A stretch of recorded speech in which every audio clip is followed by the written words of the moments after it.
નમસ્કાર. શ્રી કૃષ્ણના જીવન અને ઉપદેશોમાં એવી તો શું ખાસ વાત છે કે હજારો વર્ષો પછી પણ એ આપણને સાચો રસ્તો બતાવે છે? ચાલો આપણે સાથે મળીને એમના આ બહુપક્ષીય વ્યક્તિત્વના સારને સમજવાનો પ્રયત્ન કરીએ અને જોઈએ કે એમનો સંદેશ આજે પણ આપણા માટે કેટલો મહત્વનો છે. આ જે વાક્ય છે ને એ ખરેખર શ્રી કૃષ્ણના વ્યક્તિત્વનો પાયો છે. જુઓ, એમની મહાનતા ખાલી એમના દૈવી ચમત્કારોમાં જ નહોતી, એમની અસલી મહાનતા તો એમના ગુણોમાં હતી. અને એ પણ બાળપણથી જ. કરુણા, ગજબની બુદ્ધિ અને નિસ્વાર્થ પ્રેમ. ખરેખર તો આ 3 ગુણો જ એમના આખા જીવનના આધારસ્તંભ હતા, એમ કહી શકાય. તો સવાલ એ થાય કે આ ગુણો એમના બાળપણમાં જ દેખાયા કઈ રીતે? આપણે બધા ગોકુળની એમની લીલાઓ વિશે જાણીએ છીએ, પણ શું એ બધી ખાલી બાળકની રમતો જ હતી? ના, એની પાછળ એક બહુ ઊંડું સત્ય છુપાયેલું હતું. ચાલો આપણે ગોકુળના આ અનોખા નાનકડા યોગીના જીવનમાં થોડું ઊંડા ઉતરીને જોઈએ.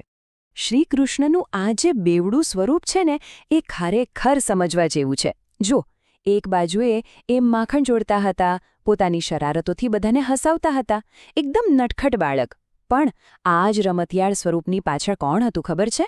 એક મહાન યોગી, જે પોતાની નાની નાની ક્રિયાઓથી પણ ધર્મ અને સત્યનો મોટો માર્ગ બતાવી રહ્યા હતા. આવી જ એક લીલા જે આજે પણ બધા યાદ કરે છે એ છે ગોવર્ધન પર્વતની. પણ એને ખાલી એક ચમત્કાર તરીકે ના જોતા, એની પાછળ તો અહંકાર પર શ્રદ્ધાનો વિજય કેવી રીતે થાય એનો એક બહુ જ મોટો સંદેશ છુપાયેલો છે. હવે થયું એવું કે ગોવાળો હતા ને, એમને પોતાની સમૃદ્ધિનું બહુ અભિમાન આવી ગયો હતો. એક રીતે કહીએ તો એ લોકો પ્રકૃતિ અને પરમાત્માની શક્તિને જ ભૂજી ગયા હતા. બસ અમે જ બધું કર્યું એવા ગર્વમાં હતા. અને આ જ અહંકાર, આ જ ગર્વ એમના માટે મુસીબત લઈને આવ્યો. જ્યારે ઇન્દ્રદેવ ગુસ્સે થયા અને એવો મુશળધાર વરસાદ વરસાવ્યો કે બધું તણાઈ જાય, ત્યારે શ્રીકૃષ્ણએ એક એવું કામ કર્યું જેની કોઈ કલ્પના પણ ના કરી શકે. પોતાના લોકોને, પોતાના ગામને બચાવવા માટે આખો ગોવર્ધન પર્વત પોતાની ટચલી આંગળી પર ઉપાડી લીધો. આ દ્રશ્ય એમની દૈવી શક્તિનો જીવતો જાગતો પુરાવો હતો. તો આ આખી ઘટના પાછળનો મુખ્ય સંદેશ શું હતો? એક જ શબ્દમાં કહીએ તો અડગ વિશ્વાસ. શ્રીકૃષ્ણએ એ જ શીખવ્યું કે ભાઈ, જ્યારે તમે તમારું અહંકાર બાજુ પર મૂકીને પરમાત્મા પર પૂરેપૂરો ભરોસો રાખો છો ને, તો પછી ગમે તેવી મોટી મુસીબત કેમ ના હોય, રસ્તો આપોઆપ નીકળી જ આવે છે. હવે ગોકુળના રક્ષકથી આગળ વધીએ. શ્રીકૃષ્ણના જીવનનો બીજો અને કદાચ સૌથી મહત્વનો અધ્યાય શરૂ થાય છે મહાભારતના યુદ્ધમાં. અહીં એમની ભૂમિકા બદલાય છે. અહીં એ એક મહાન ઉપદેશક, એક ગુરુ તરીકે સામે આવે છે. અને અહીં જ યુદ્ધભૂમિની વચ્ચોવચ્ચ તેમણે અર્જુનને કર્મયોગનું એ અમૂલ્ય જ્ઞાન આપ્યું, જે આજે પણ એટલું જ પ્રાસંગિક છે. જરા એ દ્રશ્ય વિચારો. યુદ્ધનું મેદાન છે અને અર્જુન પોતાના જ કર્તવ્યમાંથી પાછા હટી રહ્યા છે, મૂંઝવણમાં છે. બસ એ જ સમયે શ્રીકૃષ્ણએ તેમને ગીતાનો ઉપદેશ આપ્યો. પણ એક વાત સમજવા જેવી છે, આ જ્ઞાન ખાલી અર્જુન માટે નહોતું, એ તો આખી માનવજાત માટે હતું.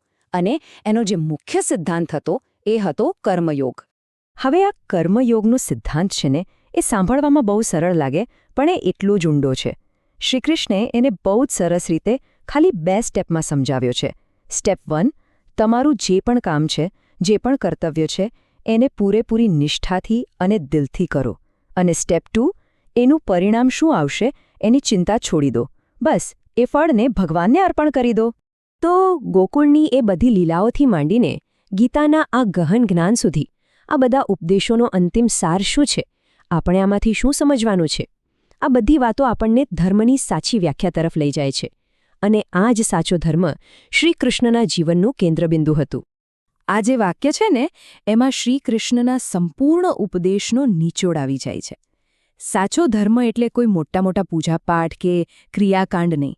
સાચો ધર્મ તો એ છે કે તમે તમારું કર્તવ્ય પૂરી નિષ્ઠાથી કરો અને એના ફળની આશા રાખ્યા વગર એને ઈશ્વરને સોંપી દો.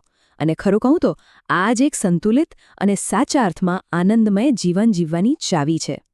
અને બસ આ જ એક વિચાર સાથે આપણે અહીં અટકીએ. શ્રીકૃષ્ણનું આ જ્ઞાન ભલે હજારો વર્ષ જૂનું હોય, પણ આજે પણ એ એટલો જ શક્તિશાળી અને પ્રાસંગિક છે. હવે સવાલ ફક્ત એટલો જ છે કે શું આપણે કર્મયોગના આ સરળ પણ ગહેન સિદ્ધાંતને આપણા રોજિંદા જીવનમાં લાવી શકીશું? આપણા કામમાં, આપણા સંબંધોમાં? આના પર શાંતિથી વિચારવા જેવું ખરું?